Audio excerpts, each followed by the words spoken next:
செய்யவில்லை. Super bro. எதுவும் செய்ய வேண்டாம். மாமி நீங்க சுய இன்பம் பண்ணுவீங்களா? பொச்ச சாத்திட்டு போற இளவு எடுத்தவனே மணி. கேட்குற கேள்வி பாரு.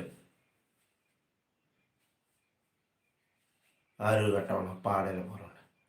மதுரை முத்து போல இருக்கீங்க. இல்ல, இல்ல. நான் விவசாயி மணிகண்டன் பேரு. சரிங்களா?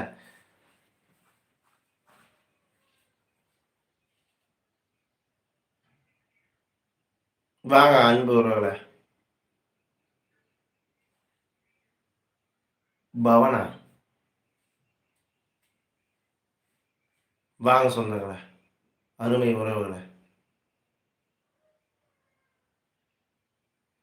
உங்கள திறமையில் நாங்க எப்போ பார்ப்போம் மாமி? உங்கள திரையில் நாங்க எப்போ பார்ப்போம் மாமி? திரையில எதுக்கு பார்க்குற? அப்படியே பார்த்துக்க. நம்மளும் ஒரே உறவுகள். எதுக்கு அங்க போய் பார்க்குற? Super bro. அத்தை போடலாமா? பொச்சாத்திட்டு போறோம். திரையில பார்த்தா என்ன? எதுல பார்த்தா என்ன? இப்படியே பாரு எதிர்க்கிறது. அவ்வளோதான் வேலை முடிஞ்சுச்சு. நம்ம திறமை அவ்வளோதான். நம்ம 4 பேத்துக்கு ஏதோ நல்லது செய்ய வேணும். நம்ம நல்லதா இருக்க வேணும். அது மட்டும் தான். திரையில பார்த்து நம்ம என்ன பண்ண போறோம்? நம்ம